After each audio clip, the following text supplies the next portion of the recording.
Hi, and welcome to Tiny Kitchen. We're your hosts, Rachel and Paige, and if you're wondering what to do with all those tomatoes you have left at the end of garden season, you're in the right place.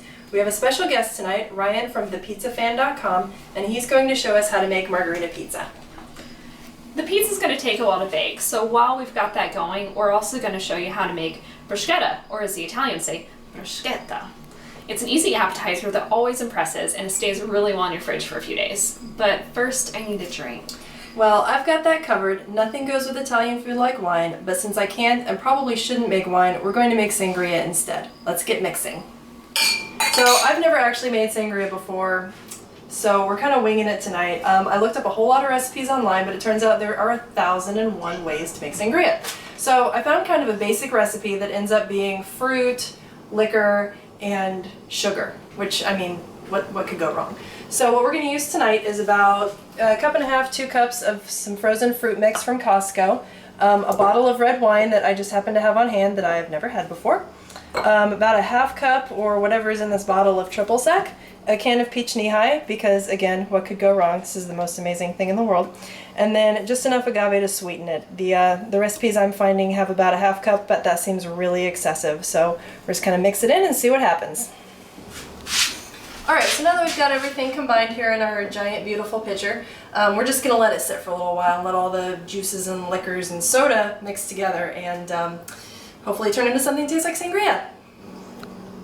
Bruschetta is surprisingly easy to make, and it looks awesome when you take it to a party. Everyone thinks you're so talented, which I mean I am, but that's different. So basically you start with tomatoes. Traditional bruschetta uses Roma tomatoes. I use whatever happens to be ripe that day in the garden. So today it is a couple Romas, and then I've got these tiny little cherry tomatoes that are pretty adorable. They're so cute. But yeah, so just chop them up, get your tomatoes in there. You can I did kind of bigger slices just because I like big chunky bruschetta. A lot of people will kind of puree some and then put some chunks in there. It just depends on how fine you want it. After that, we're going to mix in some olive oil. A couple tablespoons is fine. And then basil. And for traditional Italian bruschetta, that's all there is. Oh, and lots of garlic. You definitely want the garlic. We're also going to be adding kind of a twist to it. I love parsley, so we're going to be adding some parsley. I just picked that a few minutes ago. It's super fresh and fragrant. And then I also kind of like the kick to it that you get from balsamic vinegar, so we're going to be doing that as well. I've also seen it done with cucumbers in it, and that's kind of light and summery and really tasty. And if you want to spice it up, this is a great time to add a couple jalapenos and kind of change everything.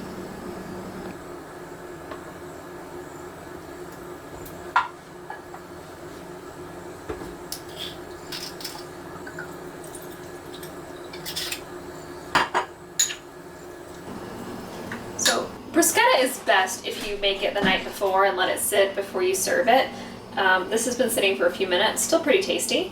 So you just want to mix it up really well. So you've got your olive oil, balsamic vinegar, garlic, and basil, and we added a little parsley too.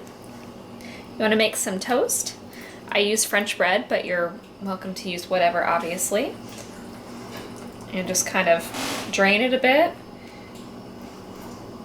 and put it on some toast. If you want to add cheese, feta or Parmesan is really good, but traditional bruschetta does not have any cheese on it. Bon appetit! Alright, well first, thank you to Tiny Kitchen for having me. And I have a couple disclaimers to start with. One, thepizzafan.com is normally just reviewing pizza that I eat, so I am not an expert, and secondly, my wife normally makes this pizza.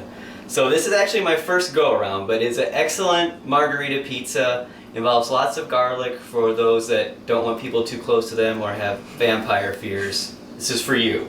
We're going to start. I have some olive oil with a little bit of chopped salt in it. And I am going to put in my chopped garlic.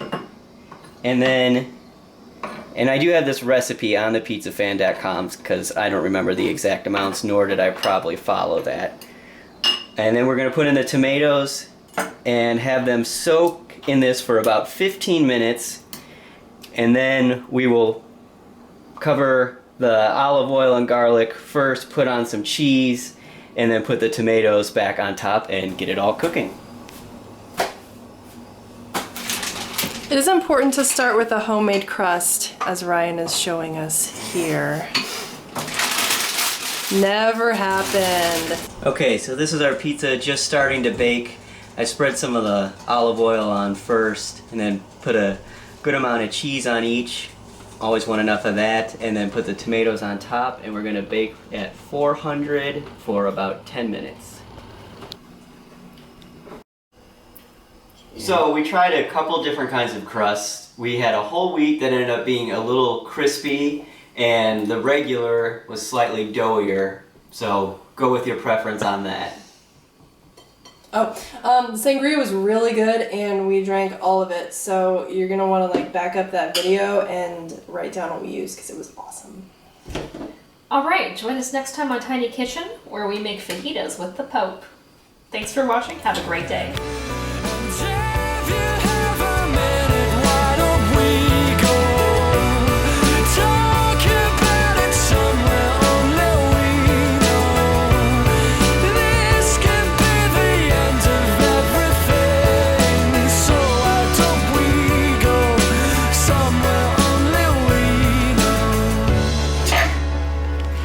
Look, it's Rachel and she's doing stuff.